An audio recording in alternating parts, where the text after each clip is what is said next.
आज का जो सेशन है, सबसे पहले वो सेशन का एम क्या है। जब हम कॉलेजेस में जॉब्स का सोचते हैं तो हम सोचते हैं कि भाई कॉलेज में हम प्रोफेसर बन जाएंगे, हम प्रिंसिपल बन जाएंगे, लेकिन there are many other roles.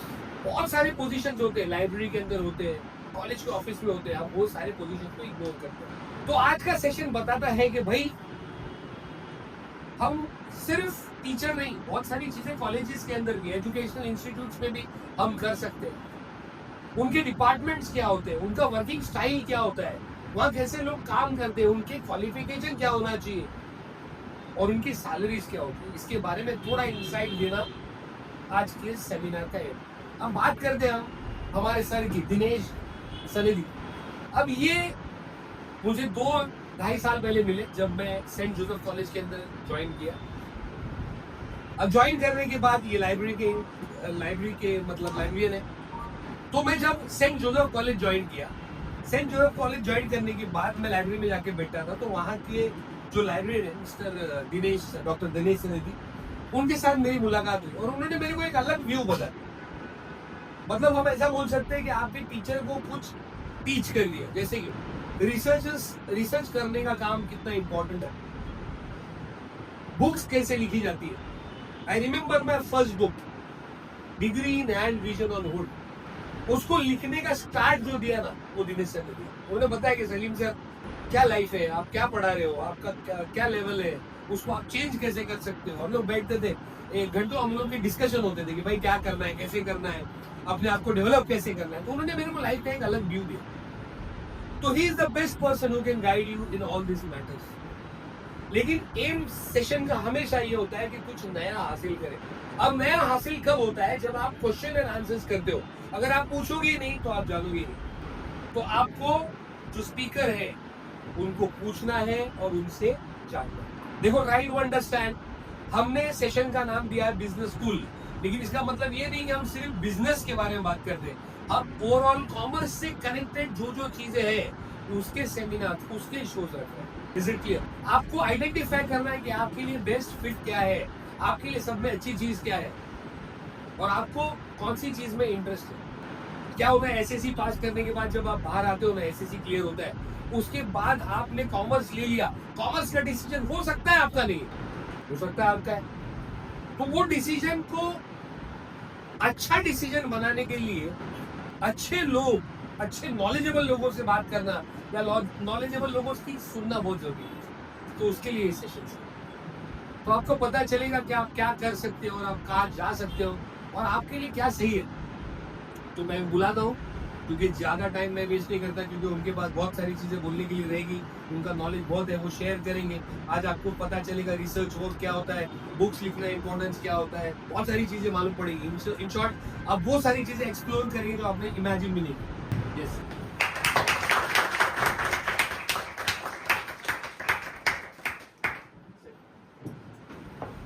Dinesh sir के बारे में मैं क्या बोलूं। दिनेश सर वो सर है, डॉक्टर दिनेश सर भी, जिन्होंने आपके सर को बहुत सारी चीजें सिखाई। मतलब इन शॉर्ट मैंने बताया जैसे आपको कि मेरा जो फर्स्ट बुक है उसके अंदर पूरा अगर समझो क्रेडिट देंगे तो हम दिनेश सर को देंगे, क्योंकि मेरा तो कंसेप्ट ही नहीं था ऐसा बुक लिखते बैठने का, ऐसा सोचते रहने का, फिर इमेजिन करने का कि मेरे साथ क्या हुआ था, मैं किधर था, ये सारा था ही नहीं। लेकिन वो सारी चीज़ों को उन्होंने पेपर पे उतारा, मतलब मोटिवेट किया मेरे को। तो जब वो मेरे को मोटिवेट कर सकते तो डेफिनेटली आपके लिए is the right person. Is it clear? तो ये छोटा सा गिफ्ट हमारे तरफ से दिनेश सर के लिए।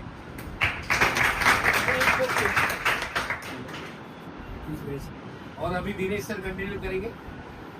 Best of luck everybody.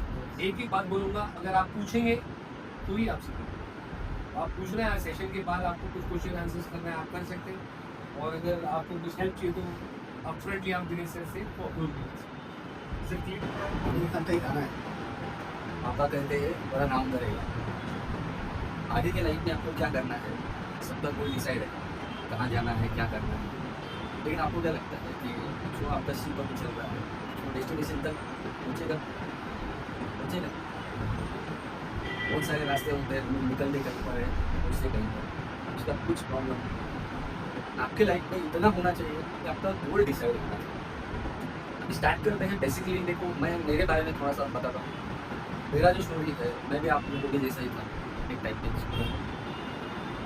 मेरा ग्रेजुएशन तक का जो जर्नी है वो बहुत अच्छा नहीं, मुझे भी बहुत ज़्यादा परसेंटेज नहीं मिला है 10th में, 12th में भी बहुत अच्छा परसेंटेज नहीं है। फिर भी लाइफ आपको लेके जाती है यार, लेके जाती है, लाइफ जाती ही रहती है। ये डिपेंड आप पे है कि आपको उसके साथ कैसे अलाइन करना। बेसिकली मैं आपको बताऊँ, मैंने 10th 12th का जो था वो एवरेज था, बहुत इतना नहीं था। उसके बाद जो आता है सब, वो आपका गोल्डन टाइम है लाइफ में का सबसे अच्छा टाइम, गोल्डन टाइम जो बोला है।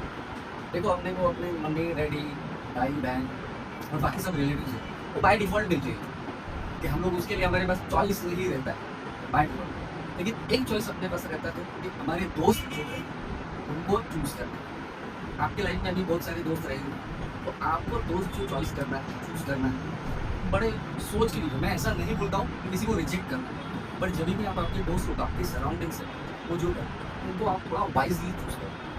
डिफ्रेंशिएट नहीं करना है, सिर्फ इतना देखना है कि किसमें भी मेरे काम करता है, मेरे काम करने से सेल्फिश नहीं बनना है कि सिर्फ काम के लिए वो चाहिए, ऐसा नहीं। अपने को क्या चाहिए, जो दोस्त अपने को सही रास्ते पे लेके जाए। बहुत सारे दोस्त रहते हैं, बहुत सारी आदतें सिखाते हैं, अच्छी आदतें बुरी आदतें, अपने को उससे कुछ लेना देना।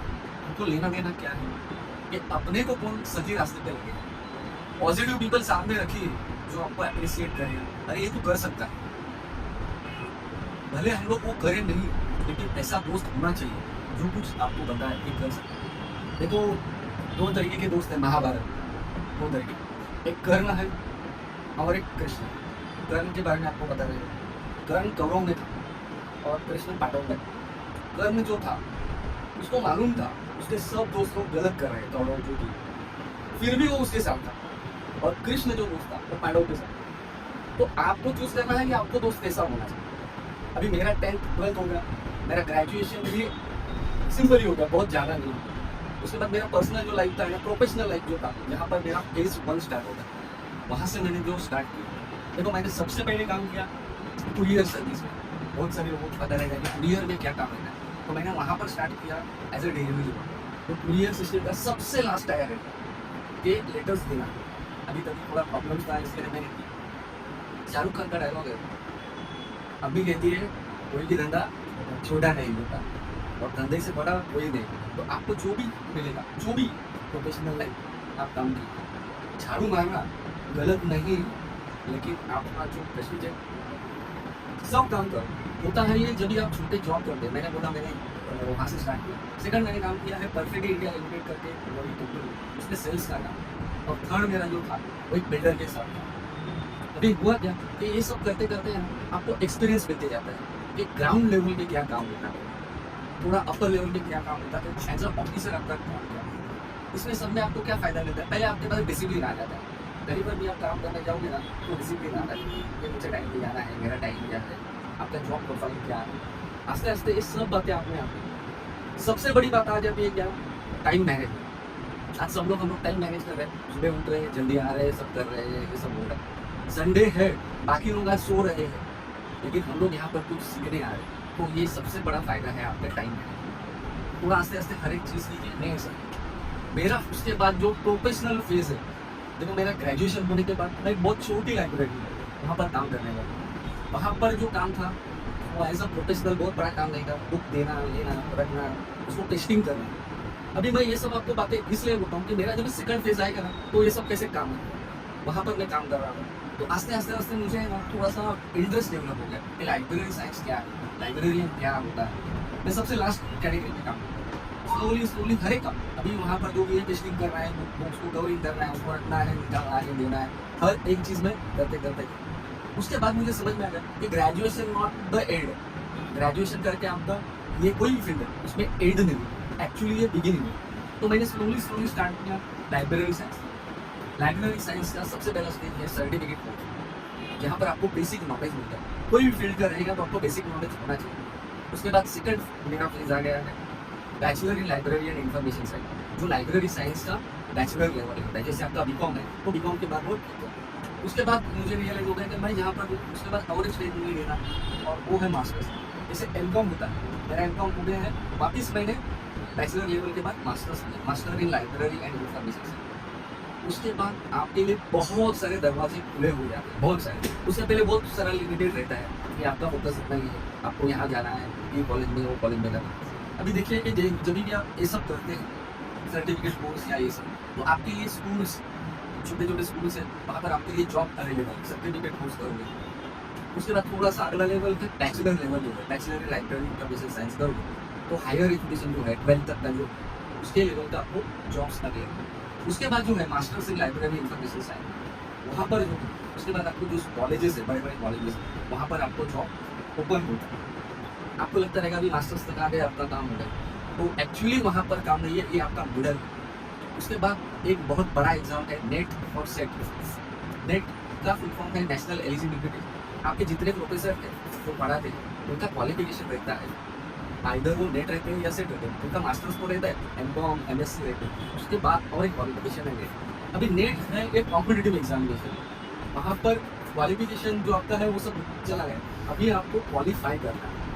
मीन्स बहुत सारे लोग रहते हैं, 1,00,000-2,00,000 बैठते हैं और उसमें का रिजल्ट है सिर्फ 7%। सीए से भी थोड़ा सा हार्ड लेवल का एग्जाम रहता है। तो मैंने बहुत बार सोचा कि अभी मेरा मास्टर्स तो हो गया है, अभी थोड़ा चलो नेट सेट के पीछे ध्यान देते हैं। मैंने मेरे सबके सामने बहुत बार बोलता हूँ, मैं कम से कम 5 से 7 बार नेट और सेट दिया, हर बार फेल, हर बार फेल।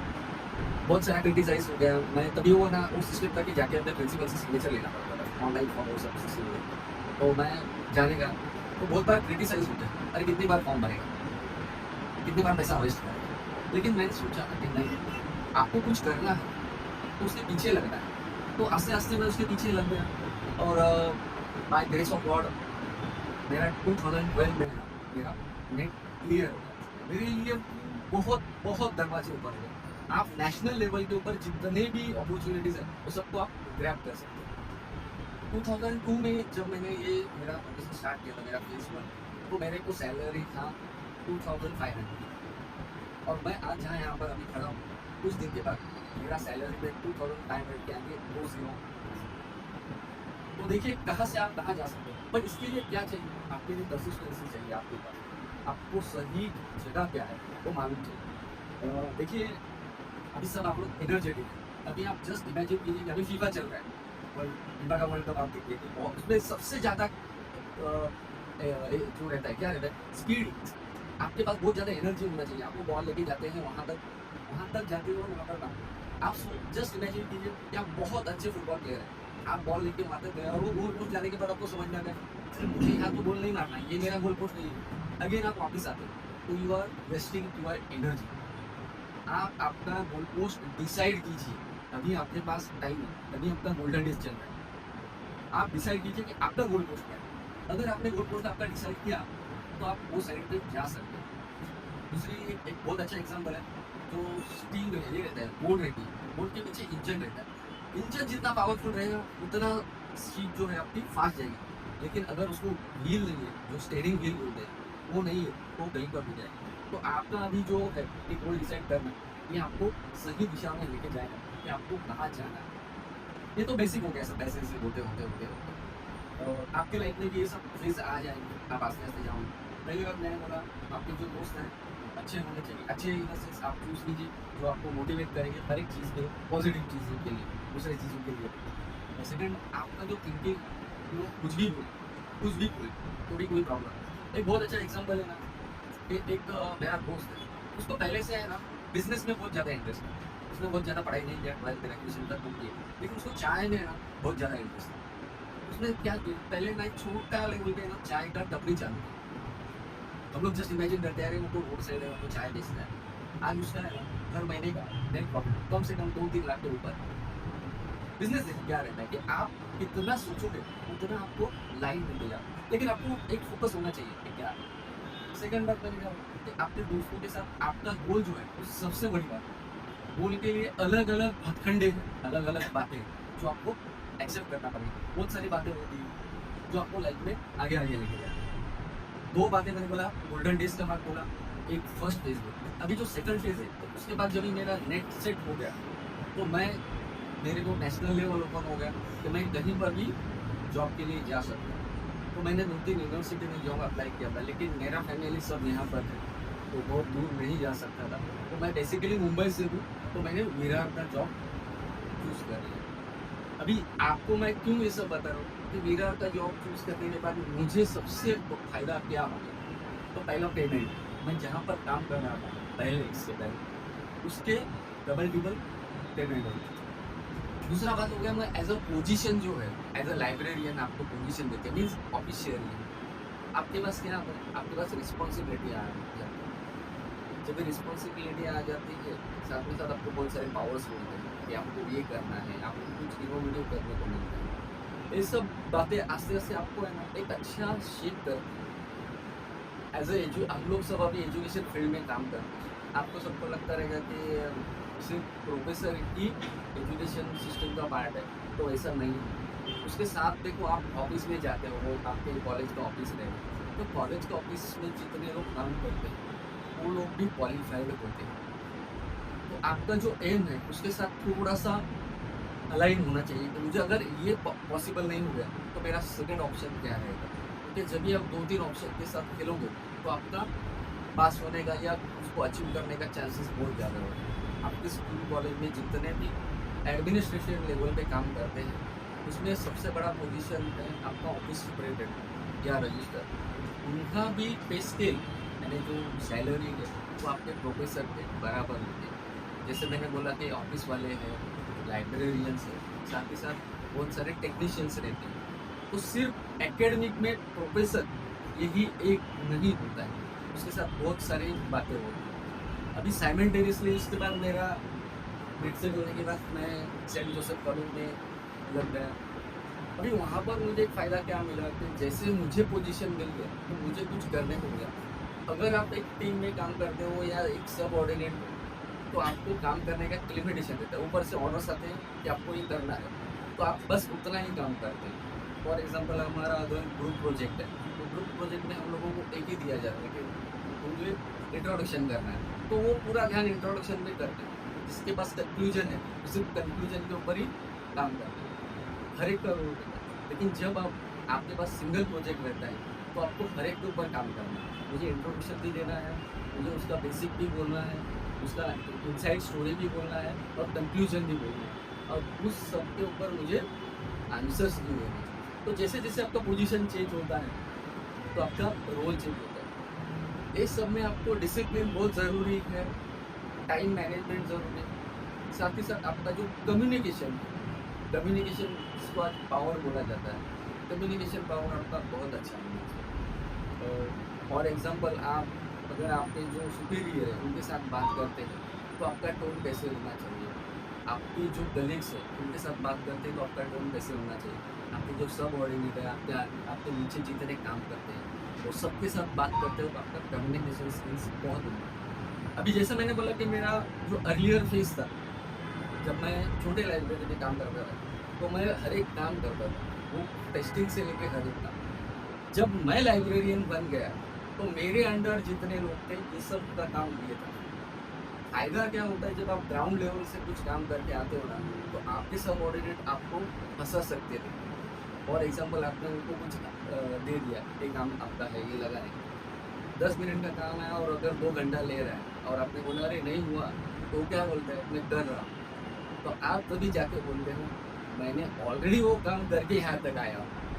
तो कोई भी काम छोटा नहीं होता है, ये उसका फ़ायदा होता है। तो बेसिक लेवल पे अगर आप काम कर रहे हो बहुत फ़ायदा है।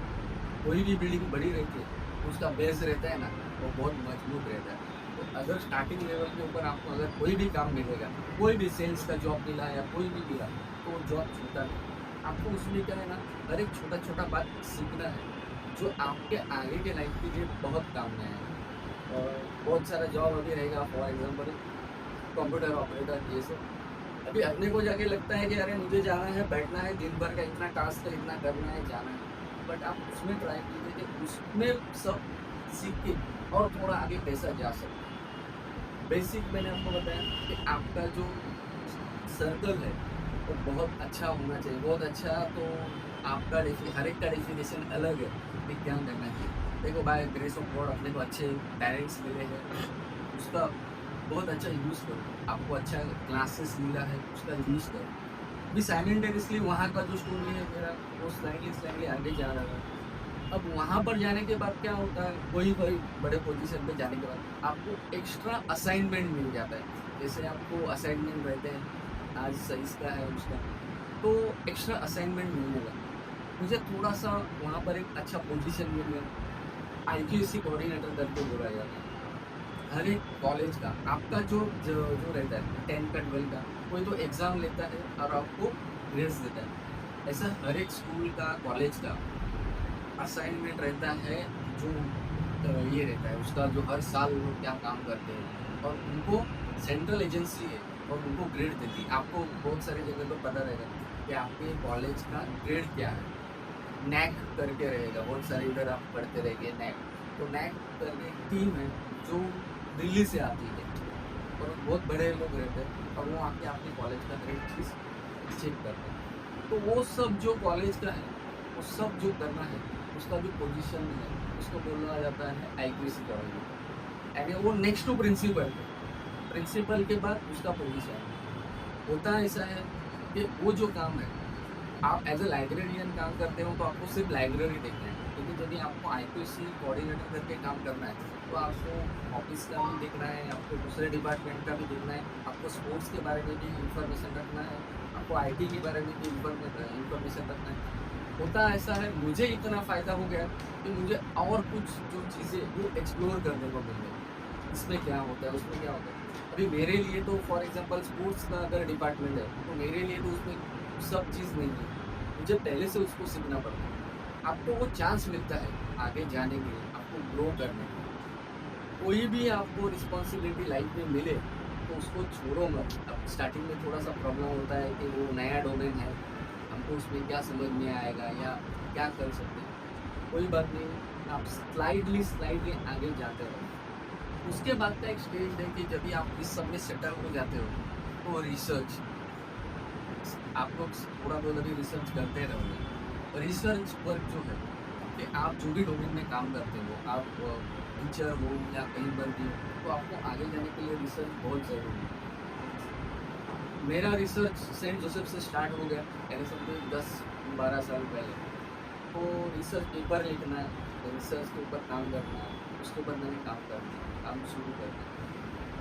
PhD के लिए एडमिशन हो गया।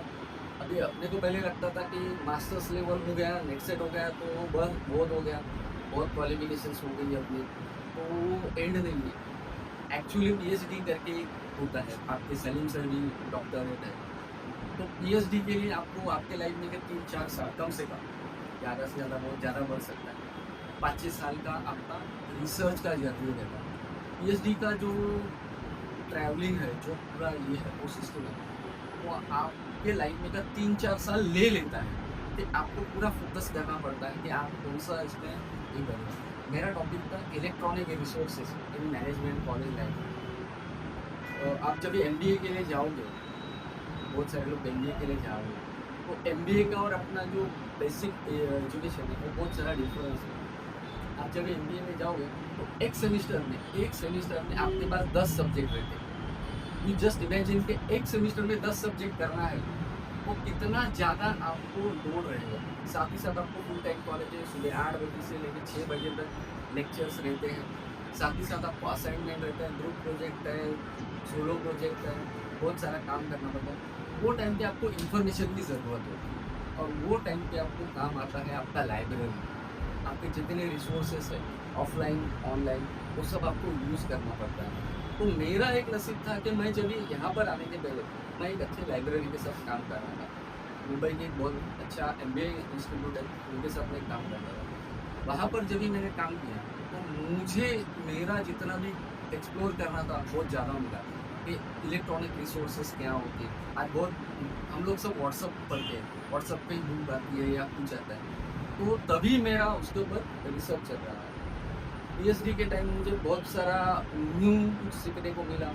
आस्ते आस्ते PhD हो गया, ये हो गया, अभी क्या करना है। ज़िंदगी में कभी रुको मत, क्योंकि आपका जो लाइफ का ट्रैवल है वो चलते ही रहता है।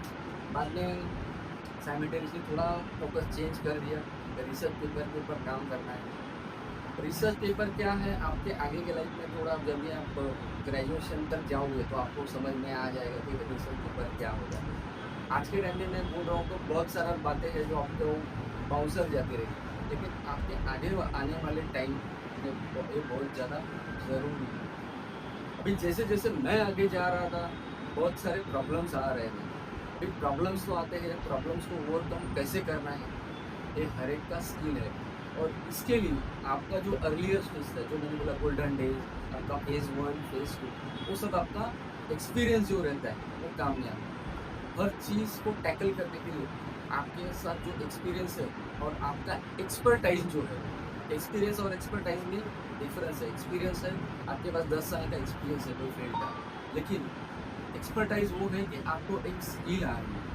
अभी इसके आगे का जो लाइफ है आपका 12th के बाद या ग्रेजुएशन के बाद, वो थोड़ा हट के चले। अभी हम लोग सब कन्वेंशनल पढ़ाई कर रहे थे, सिलेबस है उसके ऊपर पढ़ रहे हैं, फिर पेपर आता है, एग्ज़ाम देते हैं। आगे का जो लाइफ रहेगा आपका प्रोफेशनल लाइफ रहेगा, वहाँ पर पहले एग्ज़ाम रहेगा और फिर सिलेबस आएगा, तो उसको टैकल कैसे करेंगे। तो इसके लिए आपके पास एक्सपीरियंस, हर चीज़ के लिए एक्सपीरियंस होना है। एक्सपीरियंस 2 महीने का रह सकता है, 2 साल का भी रह सकता है। तो जो भी चीज़ आपको मिलेगी उसको एक्सेप्ट करो और चलो। दशरथ मांझी का नाम कितने लोगों को पता है? दशरथ मांझी करके एक पर्सन, बाद में उसको है ना एक्सप्लोर करो। मैं आपको एक एग्जाम्पल देता हूँ दशरथ मांझी का। दशरथ मांझी पता है किसको? दशरथ मांझी, उसके ऊपर एक अच्छा फिल्म आया था दशरथ मांझी का। उसके गांव में है ना, बीच उसका गांव और जो मेन सिटी है, वो दोनों के बीच में एक पहाड़ था। तो उनको हर बार उनको है ना पहाड़ को घूम के जाना पड़ता था। एक बार उसके मिसेस को कुछ प्रॉब्लम होता है, याद आ रहा है? उसका मिसेस को प्रॉब्लम होता है और वो टाइम पे उसको लेके नहीं जा सकता है वहाँ तक, तो थोड़ा प्रॉब्लम हो जाता है। उसके बाद वो क्या करता है मालूम? एक सादा चिन्नी और एक हथौड़ी, एक चिन्नी और हथौड़ी, और वो पूरा पहाड़, जस्ट इमेजिन करो कि अगर आदमी में अगर उसके पास बेरी हो और कुछ बोल हो तो क्या करो। उसने पूरा पहाड़ है ना खोद दिया। उसको 10 साल शायद लग गए, 10-20 साल लग गए, लेकिन उसने काम छोड़ा नहीं। कहीं पर काम पे जाता था, आता था और काम करता था। अभी उसने तो रास्ता बता दिया, सिर्फ उसके लिए नहीं हो गया, वो पीछे आने वाली जितनी जनरेशन है वो सबके लिए हो गया। तो लाइफ में खुद को है ना दशरथ मांझी समझो कि पहाड़ भी कुछ नहीं। डायलॉग है उसका, जब तक तोड़ेंगे नहीं तब तक छोड़ेंगे नहीं। तो आपका जो गोल है वो लाइफ में डिसाइड करो। ये बहुत सारे लोग हैं आपके पास ऐसे, अभी सिर्फ फिल्म बाजू में रखते हैं, लेकिन उसमें का जो मेन एम है, उसका जो अचीवमेंट है, वो सोचते हैं कैसे चलता है लाइफ। बहुत सारे प्रॉब्लम्स आते हैं, हमको प्रॉब्लम्स नहीं भूलना है किसी, हमको इतना बोलना है कि हमको अपॉर्चुनिटीज़ क्या है। आज हम लोग यहाँ पर बैठे हैं, सेम टाइम पर बहुत सारे लड़के आपके ही उम्र के और कहीं पर काम कर रहे हैं। तो हमारे पास ये सब अपॉर्चुनिटीज़ है, हमारे पास ये सब पॉजिटिव टाइप है, पॉजिटिविटी, सब पॉजिटिव थिंग्स है, उनको लेना है और हमको आस्ते आस्ते आगे जाना है। बहुत सारी प्रॉब्लम्स है, प्रॉब्लम्स के ऊपर बात नहीं करना है, उल्टा बात करना है कि हमारे पास अपॉर्चुनिटीज़ क्या है। जो शॉर्ट एनालिसिस है, स्ट्रेंथ, वीकनेस, अपॉर्चुनिटी और थ्रेट, तो उसके बारे में हम लोग अपॉर्चुनिटी सोचें कि 12th के बाद हमारे पास क्या अपॉर्चुनिटी है। बहुत सारे लोग मेडिसिन साइड में जाएंगे, बहुत सारे इंजीनियरिंग साइड पे जाएंगे, बहुत सारे कॉमर्स में जाएंगे, सीए है, बहुत सारा अपॉर्चुनिटीज़ है, बट क्या करना है वो पहले डिसाइड करो। दूसरी बात एक्सपीरियंस है आपका, जो अभी जो हर एक पल है, आज मैं तुम्हारे साथ जो बात कर रहा हूँ वो भी एक एक्सपीरियंस है। आपको ये आगे जाके कभी ना कभी याद आएगा कि ऐसा हुआ था। हर एक चीज़ अपने लाइफ में जुड़ती जाती है और हम लोग स्लाइडली आगे जाते हैं। हमारे पास फैमिली सपोर्ट है, अच्छा इंफ्रास्ट्रक्चर है। आपके सामने आप देखो कि सबके सामने पीसी है। कितने लोगों को ये नसीब है? बहुत कम, 100 में से हम लोग 10% रहेंगे जिनके सामने आज पीसी है। बहुत सारे लोगों के पास नहीं है। आज हमारे पास स्मार्टफोन है, उसका अच्छा यूज़ नहीं है। स्लाइडली मैं अभी ये बता रहा हूँ, तो उसके बाद जो जनरेशन, मेरा जो जर्नी था, वो स्लाइडली आगे जाते गए। अभी देखो हर एक चीज़ कर रहे हैं तो पैसा भी बहुत मैटर करता है, क्योंकि एंड ऑफ द डे वही चलता है। तो आपका जो प्रोफेशन रहेगा, पहली बात आपको प्रोफेशन को चुनना है, वो आपका जो इंटरेस्ट है उसमें कीजिए। अगर आपको इंटरेस्ट नहीं है कोई चीज़ में और अगर आप उसमें जा रहे हैं तो आपको लाइफ में सक्सेस मिलेगा, लेकिन आपको सेटिस्फेक्शन नहीं मिलेगा। तो ज़बरदस्ती का कोई काम करना है ऐसी बात। आपको इंटरेस्ट कौन से फील्ड में है वो देखिए। अगर आपको कोई फील्ड में इंटरेस्ट है और आप वो फील्ड में जाते हो तो आप आपका 200% उसको देते हो। अदरवाइज़ क्या होता है, सिर्फ ओनली फॉर नेम से जाते हो, बैठते हो, अटेंड करते हो और आते हो। आपका जो अच्छा इंटरेस्ट रहेगा उसमें अगर जाओगे तो आप कुछ नया डेवलप कर सकते हो। डिसिप्लिन, कम्युनिकेशन बहुत ज़रूरी है। आप कैसे बात करते हैं, आपको आपकी बात सामने वाले को रखना आना चाहिए, सामने वाले को समझना चाहिए कि आपका क्या होता है। लैंग्वेज बहुत ज़्यादा मैटर करता है। मैं ऐसा नहीं बोलता हूँ कि हर बार आपको इंग्लिश में बात करें, आपका जो भी लैंग्वेज रहेगा। मेरा एजुकेशन हो गया वो मराठी मीडियम से होगा 10 तक, उसके बाद कभी जर्नी था वो सब इंग्लिश में। तो लैंग्वेज मैटर नहीं करता है, मैटर करता है कि आपका जो कम्युनिकेशन है आप किस तरीके से कन्विंस कर सकते हैं सामने वाले को। अभी देखिए फॉर एग्जांपल आपके पास बहुत सारे टीचर्स रहेंगे, बहुत सारे लोग आपको पढ़ाते रहेंगे, लेकिन उसमें सलीम सर जब भी आपके पढ़ाते रहेंगे तो आपको बहुत अच्छा लगता है, क्योंकि उनके पास क्या है, उनके पास नॉलेज है, लेकिन वो डिलीवर करने के लिए उनके पास कम्युनिकेशन पावर है। तो आपका जो कम्युनिकेशन है वो बहुत ज़्यादा मैटर करेगा आपके आने वाले लाइफ में। बहुत सारे स्किल्स हैं जो आपको आगे लेके जाएंगे। आपका एजुकेशन जो है वो आपका बेस बन रहा है, लेकिन उसके साथ साथ एडिशनल आपको कम्युनिकेशन चाहिए, प्रोफेशनल स्किल्स बहुत ज़्यादा चाहिए। प्रोफेशनल स्किल्स बोलेगा तो क्या है, आपके पास कंप्यूटर से कंप्यूटर कितना अच्छा आता है, सर्चिंग आना चाहिए इन्फॉर्मेशन। साथ ही साथ एडिशनली बहुत मैंने बोला आपको कि अलग अलग फील्ड्स हैं। आप अगर सीए के लिए जा रहे हैं, एग्जाम्पल के लिए बोल रहे हैं, वो सीए के लिए जाने वाला है तो उसको जो अकाउंटेंसी है उसके बारे में इन्फॉर्मेशन होनी चाहिए, इंटरेस्ट होना चाहिए। अगर आपको अकाउंटेंसी में इंटरेस्ट नहीं है और आपके फैमिली बैकग्राउंड की वजह से आप सीए में जा रहे हैं तो आप सीए पास हो जाओगे, बट उसको 100% आपका नहीं दे सकते। बेसिक है सब, लेकिन करना ज़रूरी है। बहुत सारा बातें मैंने आपको बोल दिया है, लाइब्रेरी साइंस के बारे में बोल दिया है। तो बेसिक ऐसा है कि हम लोग जो आज कर रहे हैं वो सिर्फ मार्क्स के लिए कर रहे हैं, 23% मार्क्स। आपका जो मार्क्स है ना वो आपका सेमिस्टर पास करेगा, लेकिन आपकी जो स्किल्स है ना वो आपको लाइफ में पास करेगा। तो आपको आगे जो भी करना है वो प्रोफेशनली जो है उसके बारे में करना है। यहाँ तक तो हो गया है। स्किल्स जो है वो बहुत ज़्यादा मैटर करते हैं। आपका जो करियर है वो बिल्ड करेंगे, नॉलेज है जो आपका रेपुटेशन बिल्ड करेगा, और सबसे बड़ी बात आपका कैरेक्टर है। आप बड़े पोजीशन पे जाओगे तो आपका जो कैरेक्टर है वो मैटर करना है। आपके समाज में जो हमारे समाज में तो आपका कैरेक्टर कैसा है, आप आपके लोगों के साथ कैसा बिहेव करते हैं। सोशल रिलेवेंस के पर्सन में याद आ गया कि जब मेरा ये नेट सेट हो गया और सब हुआ तो हम लोगों ने कम्युनिटी बेसिक प्रोग्राम चालू किया। जितने लोग नेट सेट के लिए ट्राई कर रहे हैं उनके लिए हम लोगों ने कोचिंग स्टार्ट की, एब्सोल्युटली फ्री। हम लोग पैसा नहीं लेते थे। मुंबई में न्यू मुंबई में कोई भी जगह में हम लोग कर रहे हैं। होता ऐसा है कि आप एक सर्टन पोजीशन में जब जाते हो तो आपका सोशल रिलेवेंस भी हो जाता है कि आप समाज के लिए क्या कर रहे हैं।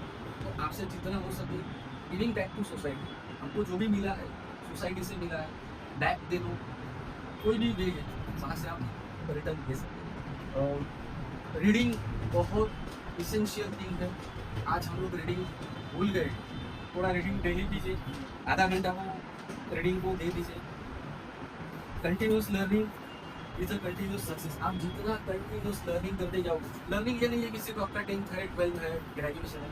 लर्निंग हर एक फेज में, हर एक जगह पर है। आप जहाँ पर भी जाओगे लर्निंग कीजिए। रीडिंग कंपलसरी है। एटलीस्ट दिन में एक न्यूज़पेपर पढ़ते जाइए। कोई भी न्यूज़पेपर स्टार्ट कीजिए। अभी तो न्यूज़पेपर बहुत कम पैसे में सबके घर में आता है, स्कीम है। एक न्यूज़पेपर लगाइए जिसका फ़ायदा आपको आने वाले टाइम में ज़रूर और ज़रूर हो। कंटिन्यूस लर्निंग क्या बोला जाता है, एक सर्टन एज के बाद एजुकेशन खत्म नहीं होता है, आपका एजुकेशन चालू ही रहता है। यहाँ तक का मेरा जर्नी जो था मैंने बोल दिया है। अभी इसके आगे का जर्नी जो है अभी आपका स्टार्ट हो रहा है। तो सबके प्रोफेशनल लाइफ के लिए ऑल द वे। अभी इसके रिलेटेड कोई क्वेश्चन रहेगा तो आप ज़रूर पूछिए, कोई भी रहे क्वेश्चन क्वेश्चन आंसर राउंड है। जस्ट कम्युनिकेशन हम दोनों अपने में कन्वर्सेशन किस तरीके से आपका आगे का लाइफ में या कुछ प्रॉब्लम्स है तो बोल सकते हैं। गवर्नमेंट की जितनी कॉलेजेस हैं जिनको गवर्नमेंट एड करता है उनके लिए नेट और set compulsory. Masters in library information science plus net और सेट और PhD, ये तीनों में से एक होना चाहिए। नेट सेट तो एग्ज़ाम है, एक कॉम्पिटिटिव एग्जाम। PhD तो 3-4 साल का आपका जर्नी है, एक कंपलसरी। नॉन गवर्नमेंट कॉलेजेस जो है उनको नेट सेट का जरूरत नहीं रहता है तो लोग लेते हैं, लेकिन सैलरी का बहुत ज़्यादा डिफरेंस है। तो नॉन नेट सेट रहेगा तो उनको लोग बेसिकली महीने का एक 40-50 हज़ार तक देते हैं, लेकिन अगर नेट सेट रहेगा तो उसका डबल से स्टार्ट हो जाता है। ये भी एक अच्छा ऑप्शन है आपके लाइफ में। आपके जो टीचर्स है कोई कॉलेज में आप जाते हैं अगर वो एडेड कॉलेज है तो वो सबका नेट सेट उनके नीचे रहेगा, या एटलीस्ट डॉक्टर है। प्रोफेशनल लाइफ के लिए एकेडमिक में जो जाने वाले हैं उनके लिए नेट सेट एक लाइन है, ये लाइन आपको पार करना ही है। बहुत सारे लोग नेट सेट देने को डरते हैं, उनके बारे में उनको ज़्यादा नॉलेज नहीं है, बट आपके लाइफ में अगर आगे जाके अगर चांस मिलेगा तो नेट सेट ज़रूर दीजिए, इसलिए तक ज़रूर आइए। Any question? मास्टर्स के बाद CST के लिए आपका मास्टर्स ज़रूरी है। मास्टर्स में 55%। उसके बाद वापस एक स्टेज है, टेट आपको देना है, प्री एंट्रेंस टेस्ट, और उसके बाद आपका PhD का जर्नी स्टार्ट होगा। लेकिन अगर 1 लाख लोग पास हो रहे हैं एमकॉम, तो उसमें से सिर्फ 500-600 लोग ही PhD के लिए जाते हैं। मीन्स इतना वो टफ रहेगा उसका एग्जामिनेशन।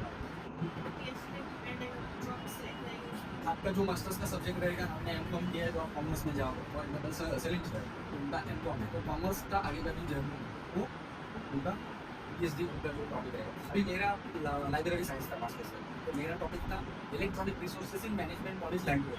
तो लाइब्रेरी के कनेक्शन पे मैं एक्स्ट्रा रिसर्च करता हूँ। PhD is a pure research है, आपको और थोड़ा इन डेप्थ रिसर्च करना है। 12th स्टैंडर्ड वालों के लिए ये सब बोल दिया तो बहुत ज़्यादा हो जाता है, बट जस्ट एक्चुअली मुझे थोड़ा ये बोलना था कि जैसा मैं भी एक टाइम पे आपके जैसा था, तो कोई तो गाइड करने वाला ज़रूर होना चाहिए। अगर कोई गाइड करेगा तो उनको रास्ता मिलता है, अदरवाइज हम लोग भटकते रहते हैं, इधर जाना है उधर जाना है। ऑप्शन रखो लाइफ में, ये नहीं तो वो होना ही चाहिए। गोल डिसाइड करो, गोल इसलिए डिसाइड नहीं है तो क्या करेंगे। बहुत सारे लोगों का गोल डिसाइड रहेगा यहाँ पर कि हमको आगे जाके क्या करना है, अच्छी बात है, लेकिन थोड़ा उसके साथ ही ना ऑप्शन रखिए। अगर ये नहीं होता, बहुत सारे लोग हैं ना नीट के पीछे रहते हैं, नहीं मुझे नीट क्रैक करना है तो बाद में करना। अगर नीट क्लियर नहीं हो गया तो क्या करेंगे, बंद करेंगे क्या? तो ऑप्शन रहना चाहिए ना। नीट अगर नहीं क्लियर हो गया तो क्या करें, MBBS के लिए सीट नहीं मिला तो क्या करें, डेंटल के लिए जा सकते हैं ना, ऑप्शन रखो ना। अच्छा फिजियोथेरेपी के लिए जा सकते हैं ना, समझे? तो उसके साइड में ऑप्शन हो, ये नहीं तो वो। देखो कितने ऑप्शंस निकलते हैं, लेकिन बात करना चाहिए। आप लोग जब बात करोगे अपने दोस्तों के साथ, किसी के साथ कम्युनिकेशन करोगे तो आपको ज़्यादा रास्ते निकलेंगे। फॉर एग्जाम्पल आप एक अच्छे डॉक्टर के पास जाके बैठ गए हो, आपके पेट में दुखता है, उसको बोला कि मुझे दवाई दे दो, वो दवाई दे सकता है। जब तक आप उसको बोलोगे नहीं मेरे पेट में दुख रहा है, फिर वो आपको पूछेगा कल क्या खाया था, क्या हो गया ये सब, और उसके बाद वो दवाई दे सकते हैं। तो कम्युनिकेशन बहुत ज़्यादा ज़रूरी है। जितना आप आपके दोस्तों के साथ, आपके पेरेंट्स के साथ, आपके पेरेंट्स के साथ बात करोगे उतना बहुत ज़्यादा आपको रास्ते मिलते जाएंगे। बात होना बहुत ज़रूरी है। ऐसा नहीं है कि सब नॉलेज दुनिया का एक ही आदमी के पास है। अभी सब दुनिया का पूरा नॉलेज गूगल गुरु के पास है, जो भी चाहिए आपको सब मिलता है, लेकिन वो ऑथेंटिक नहीं होता है। फॉर एग्जाम्पल आप उसके ऊपर कभी ताजमहल टाइप करके देखो, 1 सेकंड में कम से कम 2 से 3 लाख हिट्स आती है। उसका क्या मिलेगा, इतनी इन्फॉर्मेशन उसके पास है, लेकिन वो सब इन्फॉर्मेशन ताजमहल की लेंगे नहीं है। होता है ताजमहल राइस की भी इन्फॉर्मेशन वो देता है। हमको क्या चाहिए, ताजमहल मॉन्यूमेंट्स, वो मशीन है ना, तो इसके लिए बोला कि सब इन्फॉर्मेशन गूगल गुरु के पास है, लेकिन उसमें से क्या चाहिए वो हमको ढूंढना है। ये आपका स्किल होगा, ये जो स्किल रहेगा वो आपके आगे के लाइफ में काम करेगा, वो आपको प्रोफेशनल बनाएगा। इन्फॉर्मेशन ढूंढना भी एक कला है, राइट? मैंने जो एग्जांपल दिया कि कभी ताजमहल डाल के देखो तो वो ये भी देगा, किसी का नाम है ना ताज रहेगा और उसका कुछ कनेक्शन है महल के साथ, वो भी देता है। वो तो गूगल है, वो तो सर्चिंग इंजन है ना, उसको थोड़ी लॉजिक है, उसको थोड़ी बोला गया है कि ताजमहल मॉन्यूमेंट्स के बारे में देना है। आप कोई टाइप करके कोई भी चीज़, अभी शाहरुख खान आपने अगर डाल दिया तो वो शाहरुख खान हीरो, उसका इन्फॉर्मेशन देता है क्या? वो जितने शाहरुख खान उसके डोमेन में है, उसके सर्च इंजन में सबका इन्फॉर्मेशन देता है। उसमें से क्या ढूंढना है, वो आपका स्किल। आगे के टाइम में आपको स्किल ही आगे लेके जाना। आपका जो एजुकेशन है वो 12th रहेगा, ग्रेजुएशन तक रहेगा, उस तरह सिलेबस का जो है वो खत्म हो जाएगा, आपका प्रोफेशनल लाइफ शुरू हो जाएगा। आपकी जो स्किल्स है वो आपको आगे लेके जाएगा। अभी सब लोग 12th वाले हैं या आगे वाले हैं? सब 11 क्या साइंस क्या डिसाइड किया है? सीए के साथ और क्या ऑप्शन? एक जस्ट बात है, सीएस भी है, सीएस भी अच्छा ऑप्शन है। सीएस का भी अच्छा मार्केट चल रहा है, सीएस का अच्छा सैलरी है। तो देखो ऐसा ऑप्शन करके लाइफ में चलना चाहिए, ये नहीं तो सीएस का एक्चुअल गोल जहाँ पर है, आपने कभी उसका सर्च किया है तो सीएस तो कर जितनी बड़ी बड़ी कंपनीज है उनके पास ये सीएस होता है। अभी ना मार्केट में एक ट्रेंड चल रहा है, तो बहुत सारे लोग है ना लॉ करते हैं, एलएलबी करते हैं। आपके लॉ कभी भी बोला जाता है वकील, तो आपके दिमाग में क्या आता है, क्या इमेजिन होता है, क्या सबसे पहले खड़ा रहता है? लॉ बोलते कोई बोलता है वो लॉ हो गया, हाँ? सबसे कोर्ट, जो लॉयर है उसमें कोर्ट आए। आप बहुत बार वो आपका कोर्ट है उसके बाहर से जाते रहोगे तो आपने देखा रहेगा बहुत सारे लॉयर्स खड़े हैं, तो आपको लगता रहेगा अरे लॉ करके भी ये लोग का ये प्रॉब्लम है। अभी मैं आपको उसमें मैं आगे बात करूँ, जितने बड़े बड़े कॉर्पोरेट्स हैं, जितनी बड़ी बड़ी कंपनीज हैं, उनके पास है ना एक लॉ करके डिपार्टमेंट रहता है, बराबर है। उनका कुछ ना कुछ डिस्प्यूट रहता है या प्रॉब्लम्स रहते हैं, उनको सॉल्व करने के लिए उनके पास एक पोस्ट है लीगल ऑफिसर, उसका क्वालिफिकेशन है एलएलबी। अभी जस्ट इमेजिन करो वो जो कोर्ट वाला आदमी है ना, वो आपके पास आके बोलता है एफिडेविट ये वो अगर वहाँ पर बैठेगा तो वो कितना परसेंटेज उसको न्याय दे सकेगा? दोनों का डोमेन है। अभी क्या चल रहा है मालूम? उनको जो कॉर्पोरेट वाले हैं उनको ऐसा बंदा चाहिए जो एमबीए रहेगा प्लस लॉ है, मीन्स उनके कंपनी के जो डिस्प्यूट है वो लेवल पे जाके लड़े। लॉयर का नॉलेज होना चाहिए बट उसका एमबीए के साथ भी कनेक्शन होगा। तो एमबीए प्लस लॉ ऐसा एक नया इक्वेशन अभी बाहर आ रहा है। मेडिसिन में इसमें आ रहा है, मैकेनिकल इंजीनियर में या इंजीनियरिंग साइड में आ रहा है। इंजीनियर्स करके लोग एमबीए कर रहे हैं। इंजीनियरिंग सिर्फ आपको उसके बारे में पढ़ाया जाता है। जब भी आप एमबीए में जाते हो तो आपके जो स्किल्स है वो सब बाहर आ गए। आप जिस दिन एमबीए करके बाहर आओगे तो जस्ट इमेजिन कर उस दिन आप जब भी एंटर करते हो और बाहर आते हो उसमें बहुत सारा डिफरेंस रहता है। आपका जो पर्सनालिटी है वो पूरा चेंज हो जाता है। आपका बात करने का लहजा है, आपका नॉलेज है, आपका बॉडी लैंग्वेज है, आपका अटायर है, वो पूरा चेंज हो जाता है। अगर लाइफ में मिलेगा चांस तो एमबीए ज़रूर करो, कुछ नहीं कुछ उसका साइड बाय साइड उसका पढ़ाई ज़रूर करो। उससे आपका जो प्रोफिशिएंसी है वो चेंज हो जाएगा, प्रोफेशनल नॉलेज आ जाएगा। थोड़ा हम लोग हटके बात कर रहे हैं बट आगे के लाइफ के लिए तो थोड़ा यूजफुल है। और कोई मिसिंग? सब कॉमर्स वाले हैं, साइंस वाले भी हैं।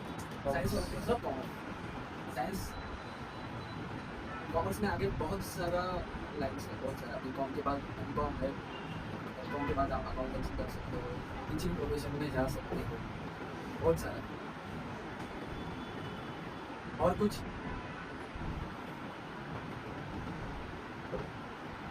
जब भी क्वेश्चन नहीं आता है तो इसमें दो मीनिंग रहते हैं, या तो सब समझ गए या इसमें से कुछ भी नहीं सकते। मैं इसका सेकंड नहीं लेता हूँ, फर्स्ट लेता हूँ, क्योंकि मैं भी पॉजिटिव थिंकिंग करता हूँ।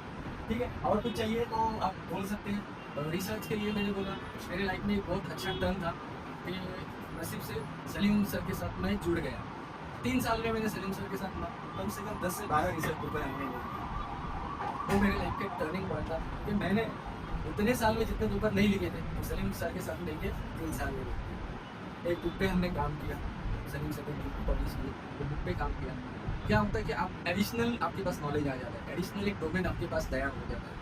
हर बार वो डोमेन में काम करना नहीं है आप, लेकिन आपका एडिशनल नॉलेज मिलने से आपका फायदा हो जाता है।